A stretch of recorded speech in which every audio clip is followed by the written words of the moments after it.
तो इस वक्त पूरी दुनिया की नजर मॉस्को पर है, जहां कुछ घंटे बाद विक्ट्री डे की परेड होगी। और इस परेड में पुतिन क्या ऐलान करेंगे, अमेरिका सहित पूरे यूरोप को इस बात का इंतजार है, क्योंकि पुतिन के मुंह से निकले शब्दों से ही तय होगा कि यूक्रेन वॉर की आग कहां तक भड़कने वाली है।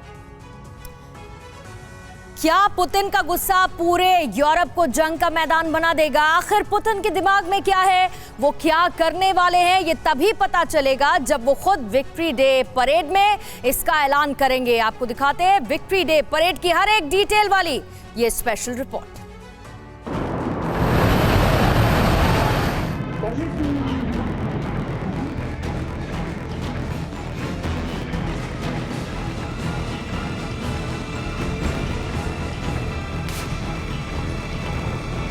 विक्ट्री डे को लेकर रूस में जश्न का माहौल है।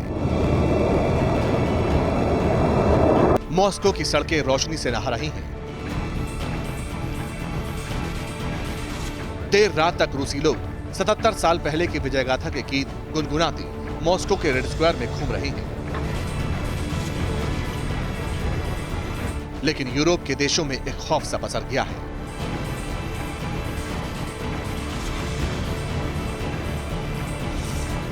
मई महीने की 9 तारीख पूर्वी यूरोप के लिए किसी बुरे सपने जैसी बन गई है।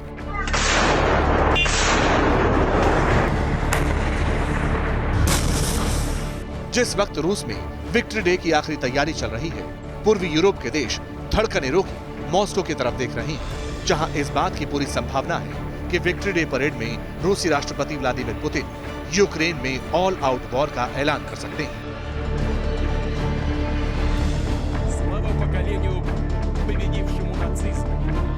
अगर पुतिन ने यूक्रेन में जीत के लिए चौतरफा युद्ध की घोषणा की, तो फिर इस युद्ध की आग में सिर्फ यूक्रेन नहीं चलेगा। इस आग की लपटें हंगरी, मोल्डोवा, पोलैंड और रोमानिया तक को झुलसा देंगी।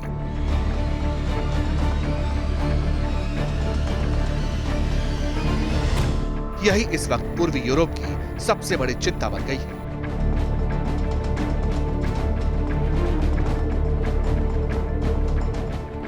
टीवी9 भारतवर्ष की टीम रूस के सबसे बड़े पावर सेंटर यानी रेड स्क्वायर के पास मौजूद है और यहां से हम आपको दिखा रहे हैं जब रूस विक्ट्री डे परेड मनाएगा तब दुनिया को यहां से क्या संदेश मिलने वाला है। तो क्या है अभी यहां की तैयारी, क्या है यहां के हालात, तो ये देखिए। सबसे पहले हम आपको दिखाते हैं रेड स्क्वायर के ठीक सामने का वो हिस्सा।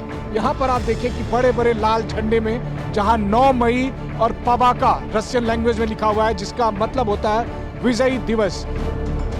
जब विक्ट्री डे परेड को कुछ ही घंटे बचे, यूरोप से लेकर अमेरिका तक के वॉर एक्सपर्ट्स इसी बात की चर्चा कर रहे हैं कि पुतिन का अगला कदम क्या होगा। क्या पुतिन यूक्रेन जीतने के लिए चौतरफा ताकत लगा देंगे?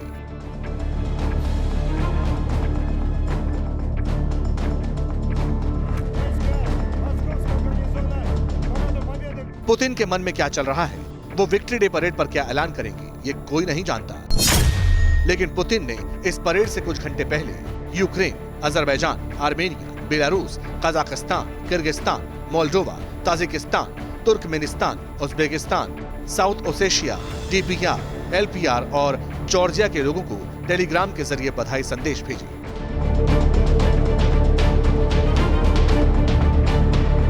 पुतिन ने इस बधाई संदेश में अपने इरादे जाहिर कर दिए। पुतिन ने लिखा, आज नाजीवाद के पुनरुत्थान को रोकना हमारा सबका कर्तव्य है, जिसने विभिन्न देशों के लोगों को इतनी पीड़ा दी। पुतिन ने आगे लिखा, आज हमारी सेना अपने पूर्वजों की तरह नाजी गंदगी से अपनी जन्मभूमि की मुक्ति के लिए कंधे से कंधा मिलाकर लड़ रही है। 1945 के तरह जीत हमारी होगी। पुतिन ने अपने टेलीग्राम मैसेज में जिन देशों और इलाकों का जिक्र किया, वो कभी विशाल और शक्तिशाली सोवियत संघ का हिस्सा थे, जिसे फिर से एकजुट करने का सपना पुतिन के मन में चल रहा है।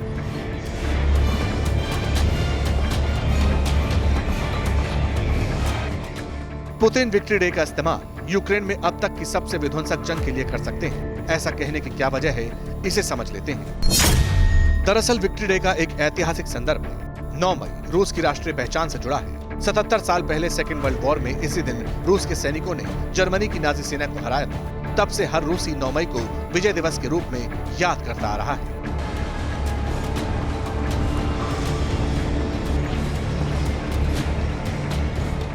ये दिन रूसियों को सिर्फ गर्व से भरी जीत की याद नहीं दिलाता, नाजी जर्मनी से रूस को लगे जख्मों और उससे उपजी नफरत की भी याद दिलाता है।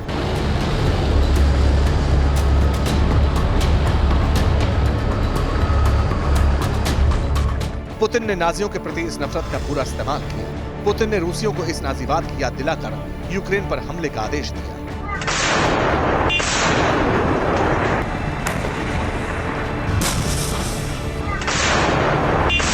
पुतिन यूक्रेन की मौजूदा सरकार की तुलना नाजियों से करते हैं। युद्ध शुरू करते हुए पुतिन ने साफ कहा था कि उनका मकसद यूक्रेन को नाजियों से आजादी दिलाना था। मार्च में मॉस्को के स्टेडियम में पुतिन के भाषण के दौरान झंडे लहराती भीड़ के बीच बैनर लगे थे, फांसीवाद से आजाद दुनिया।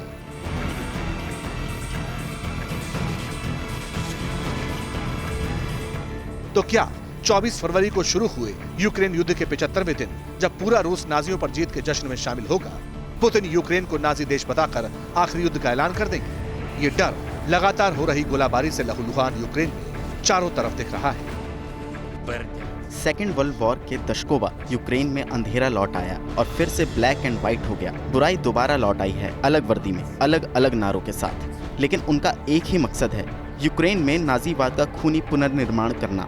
ज़ेनोफोबिया, घृणा, नस्लवाद और पीड़ितों की संख्या के कारण वो एक नया विश्व रिकॉर्ड स्थापित कर सकते हैं। पुतिन के दुश्मन और समर्थक सभी को विक्ट्री डे पर पुतिन के ऐलान का इंतजार है, क्योंकि एक्सपर्ट्स का मानना है कि पुतिन की हर कोशिश के बाद भी रूस की शक्तिशाली सेना यूक्रेन में वो कामयाबी हासिल नहीं कर सकी है जिसकी उम्मीद रूस को थी। पॉलिटिकल एक्सपर्ट अब्बास गैलिबोव ने बीबीसी से बातचीत में कहा कि अगर पुतिन ने कोई बड़ा ऐलान नहीं किया तो वो राजनीतिक रूप से हार जाए। पुतिन के सामने रूस को जवाब देने का प्रेशर है। ऐसे में यूक्रेन की चिंताएं बढ़ गई हैं। यूक्रेन के बड़े लीडर और पहले उपगृह मंत्री येवेन को इस बात का डर है कि रूस अपनी जीत तय करने के लिए मारियोपोल को मिट्टी में मिलाने की तैयारी कर रहा है।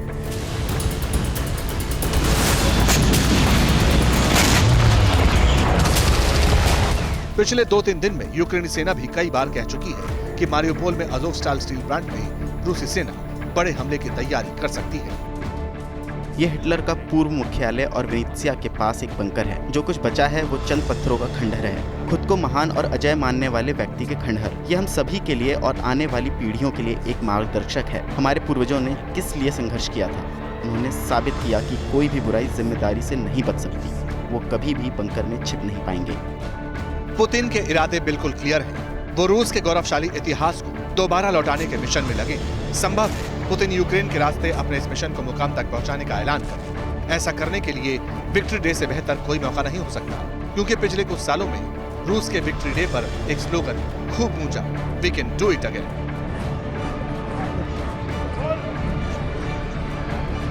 ये सब कैसे होगा? विक्ट्री डे पर पुतिन अमेरिका और यूरोप को ये बताएंगे। वो अपने जाने दुश्मनों को हथियार की ताकत दिखाएंगे। विक्ट्री डे की रिहर्सल में जिस तरह के हथियार दिख रहे हैं, उसी से अंदाजा मिल रहा है कि पुतिन का प्लान क्या है।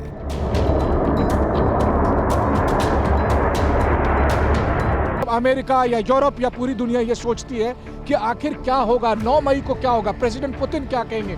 उससे पहले TV9 भारतवर्ष का ये कैमरा आपको दिखा रहा है कि जिस जगह से प्रेसिडेंट पुतिन उस एड्रेस करने वाले हैं, जिस जगह से परेड निकलने वाली है, इसी से होकर वो परेड गुजरेगी।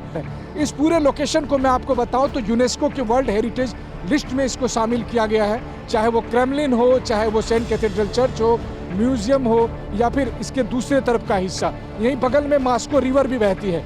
और इस पूरे इलाके को देखकर ये लगता है कि इस पावर सेंटर पर आप महसूस कर सकते हैं कि अगले 10 साल तक जियोपॉलिटिक्स किस कदर बढ़ने वाला है। विक्ट्री डे परेड में ऐसे हथियारों का प्रदर्शन किया जाएगा जिनका नाम सुनकर ही सिहरन पैदा होती है। डेली मेल के मुताबिक कल परेड की रिहर्सल में रूस का महाविनाशक thermonuclear RS-24 Yars ballistic missile 16 पहियों वाले वाहन पर देखा गया। ये मिसाइल एक साथ 10 वॉरहेड के साथ उड़ान भरने में सक्षम है। करीब 50 टन वजनी और 12,000 किलोमीटर तक पार करने वाली इस इंटरकॉन्टिनेंटल मिसाइल के निशाने पर पूरा यूरोप और अमेरिका है। इसका सीधा मतलब है कि युद्ध के बड़े आकार लेने पर पुतिन का यह महाविनाशक हथियार कुछ ही मिनटों में लंदन और न्यूयॉर्क को निशाना बना सकता है।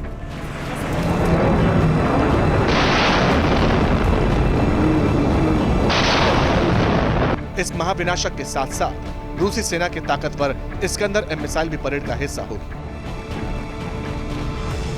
रेड स्क्वायर पर विक्ट्री डे पर दुनिया की सबसे खतरनाक तोपों में से एक MSTAS सेल्फ प्रोपेल्ड होवित्जर तोपों का भी प्रदर्शन किया जाएगा। विक्ट्री डे परेड में सेंट बेसिल कैथेड्रल के ऊपर एक फ्लाई पास्ट का आयोजन होगा, जिसमें रूसी एयरफोर्स के सुपरसोनिक लड़ाकू विमान Tu-160 बॉम्बर शामिल किए जाएंगे। Tu-160 एक स्ट्रेटेजिक मिसाइल कैरियर है। इसके अलावा व्हाइट स्वान नाम से मशहूर Tu-160 fighter plane, MiG-29, Sukhoi 35S, MiG-3 fighter plane भी अपनी ताकत दिखाएंगे। रूसी एयरफोर्स फ्लाई पास्ट में 5th जनरेशन के लेटेस्ट सुखोई 57 फाइटर जेट को भी उतारने वाली है। फ्लाई पास्ट में दुनिया के सबसे बड़े ट्रांसपोर्ट हेलीकॉप्टर Mi-26 को भी उतारा जाएगा।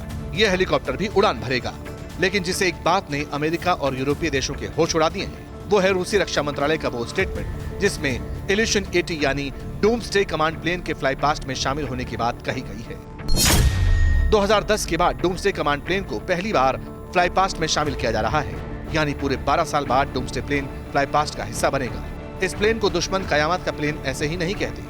रूस का डूम्सडे कमांड प्लेन परमाणु हमले की स्थिति में राष्ट्रपति पुतिन समेत देश के शीर्ष अधिकारियों का सुरक्षित ठिकाना बन सकता है।